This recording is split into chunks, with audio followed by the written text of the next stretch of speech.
गावंधारा उपळी रस्त्याची दुर्दशा. शाळेत जाणाऱ्या विद्यार्थ्यांसाठी मृत्यूशी झुंज देणारा हा रस्ता पायीही चालता येत नसल्यामुळे विद्यार्थ्यांकडून बुजवण्यात आल्याचे दिसून आले. रस्त्यावरील झालेले मोठमोठे खड्डे अतिशय धोकादायक बनल्याने विद्यार्थ्यांना व शिक्षकांनाही बुजावे लागले. धारूर तालुक्यातील गावंधारा ते उपळी या रस्त्याची अत्यंत दुर्दशा झाली असून शाळेत जाणाऱ्या विद्यार्थ्यांसाठी डोकेदुखी ठरत आहे. दररोज विद्यार्थ्यांना प्रवास करावा लागत असून हा रस्ता मृत्यूशी झुंज देणारा बनला आहे. या रस्त्यावरून विद्यार्थ्यांना दररोज एसटी बसने, सायकलवरून व पायी प्रवास करावा लागतो. गावंधारा येथून वडवणी तालुक्यातील उपळी येथे जाण्यासाठी 2 किलोमीटरचे अंतर असून शाळेत जाण्यासाठी या रस्त्यावरून गावंधारा येथून शेकडो विद्यार्थी येतात. मात्र या विद्यार्थ्यांना अतिशय खड्डेमय झालेल्या या रस्त्यावरून प्रवास करावा लागतो. अनेक ठिकाणी मोठमोठे खड्डे झाले असून या खड्ड्यातून एसटी बस चालणेही अवघड होते.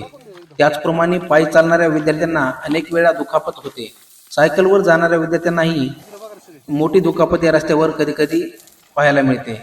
याबाबत लोकप्रतिनिधी व बांधकाम विभागाकडून दुर्लक्ष होत असते. या प्रश्नाकडे माजलगाव मतदारसंघाचे आमदार प्रकाशदादा सोळंके यांनी लक्ष देण्याची मागणी धारूर तालुक्यातील गावंधारा व वडवणी तालुक्यातील उपळी येथील नागरिकांतून केली जात आहे.